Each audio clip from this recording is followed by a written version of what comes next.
Amigos y amigas de Costa Rica, hoy les mostraremos el nefasto futuro que se vislumbra para nuestro país. Primera parte, un país que se nos derrumba. En este momento nos encontramos bajo el ataque de un movimiento internacional encabezado por grupos ateos, homosexuales y humanistas radicales que quieren borrar los principios morales que han sido la base de nuestra convivencia social. Estos grupos han tenido éxito en muchos países como el nuestro. Por ejemplo, en México y Argentina ya se legalizó el aborto, el matrimonio y las adopciones homosexuales. Acá en nuestro país, este movimiento es apoyado por la mayoría de los partidos políticos y por varias organizaciones.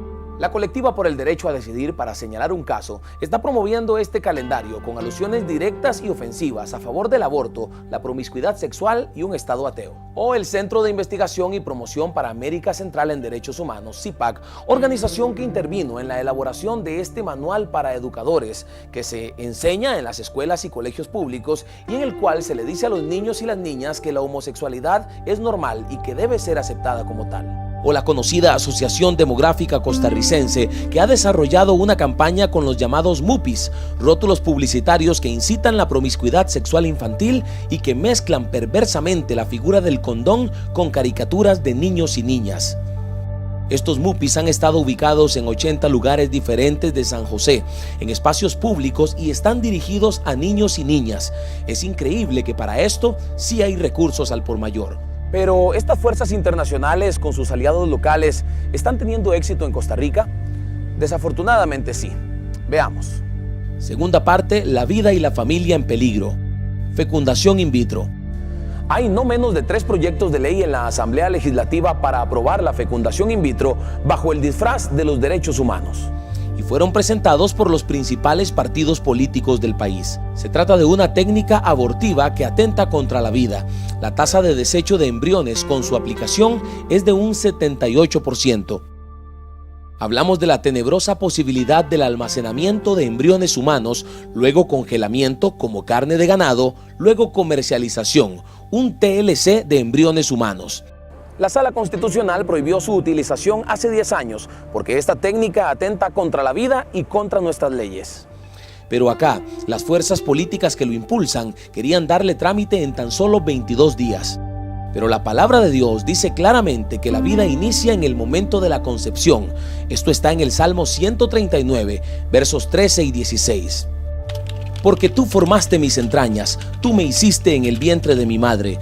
Mi embrión vieron tus ojos, y en tu libro estaban escritas todas aquellas cosas que fueron luego formadas, sin faltar una de ellas. Ley de salud sexual y reproductiva, proaborto.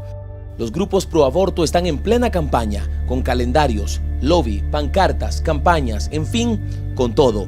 Señalan que el bebé en el vientre no es una persona humana, sino una parte del cuerpo de la mujer, un órgano más. Por eso los mismos grupos políticos presentaron el proyecto de ley de derechos de salud sexual y reproductiva, que no es otra cosa que la legalización del aborto.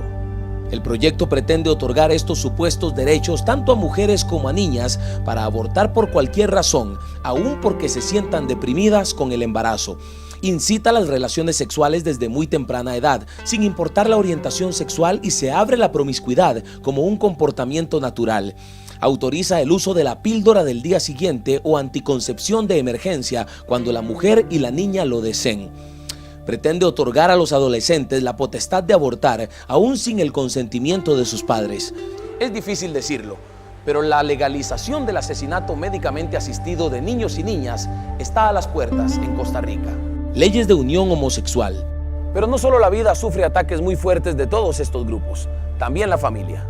Diputados de los principales partidos de Costa Rica presentaron el proyecto de ley de unión civil de personas del mismo sexo.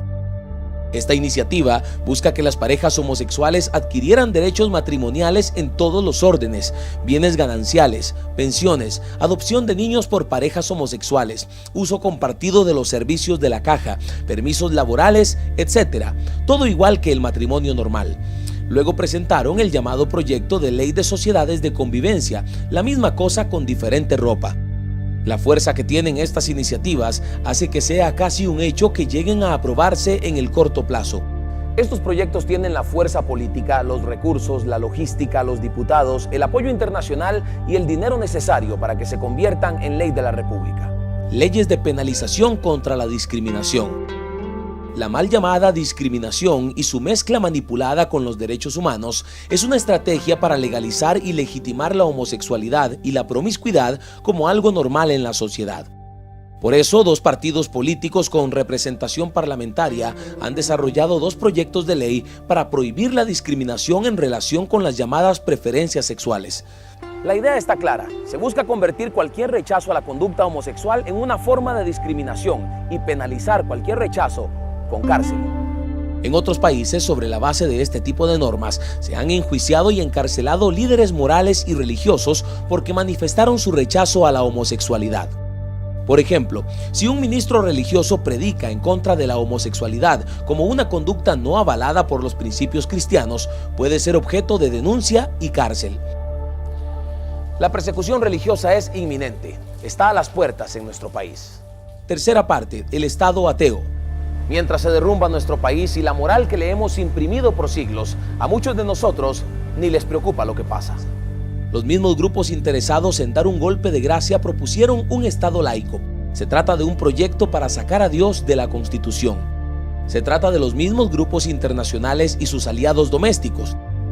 La izquierda, homosexuales, lesbianas, ateos, grupos pro aborto, humanistas y la mayoría de los partidos que dominan hoy en la Asamblea Legislativa. Un Estado laico es un Estado ateo, no un Estado aconfesional. Detrás de este hay todo un combo de leyes antivida, antifamilia y antidios, que como se ha visto, están en trámite actualmente en nuestro Parlamento y cuentan con el apoyo y con el impulso de diputadas y diputados de los mismos grupos políticos de siempre.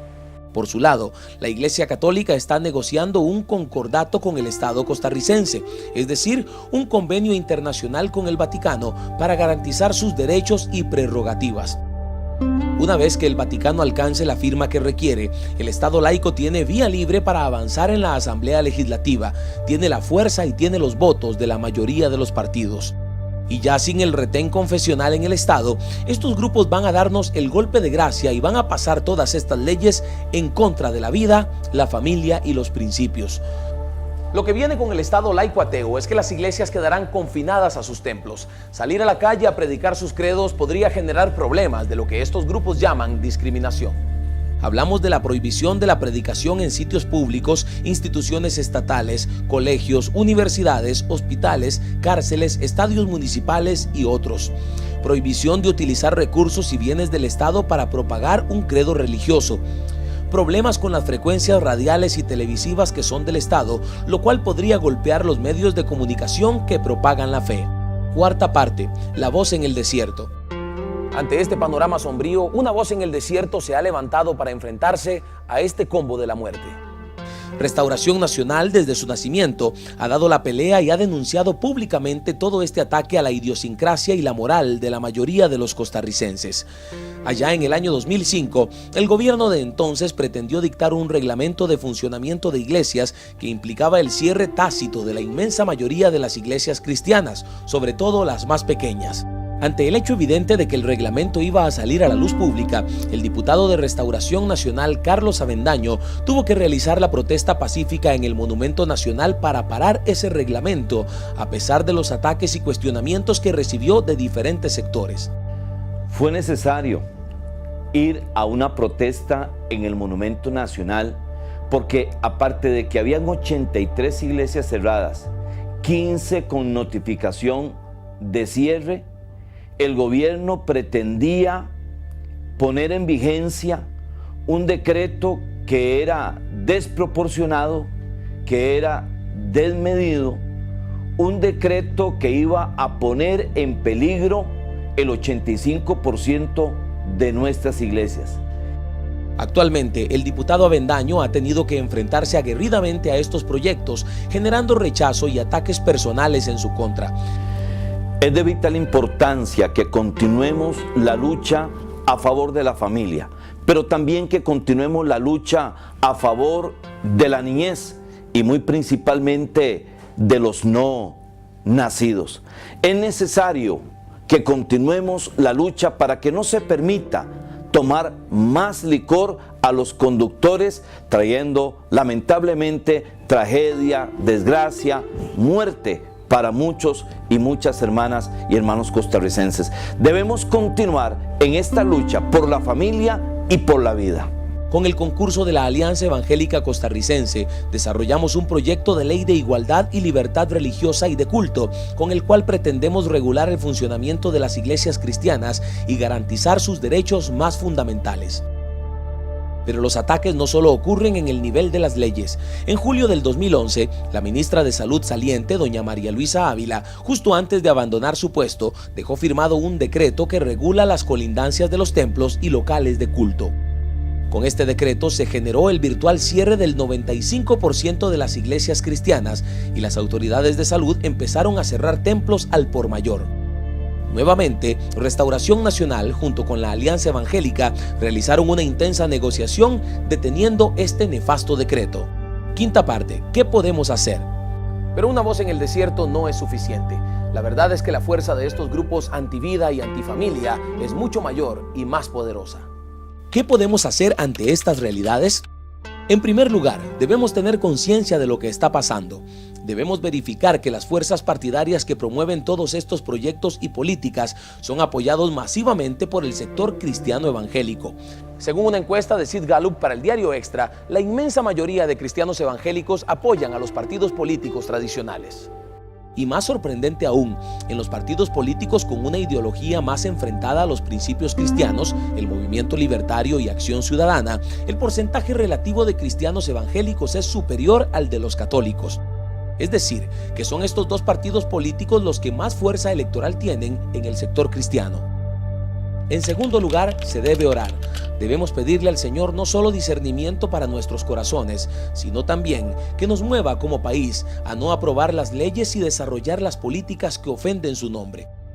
En tercer lugar, hay que buscar información. Llamar a nuestros teléfonos, escribir a nuestros correos, visitar nuestros sitios virtuales y solicitar información puede mantenerle consciente y avisado de todo lo que está ocurriendo en nuestra nación. Recordemos las palabras de Oseas 4:6. Mi pueblo fue destruido porque le faltó conocimiento. En cuarto lugar, hable con sus amigos, con su familia, con sus pastores y líderes, con sus hermanos en la fe. Cuénteles sobre estas cosas, llámeles a la reflexión, a la meditación y a la acción. Por último, piense a quién va a apoyar para conducir los destinos del país, a qué partido le va a dar su voto para poner diputados y diputadas en la Asamblea Legislativa y regidores y alcaldes en las municipalidades. No olvidemos las palabras de Esther 8:6.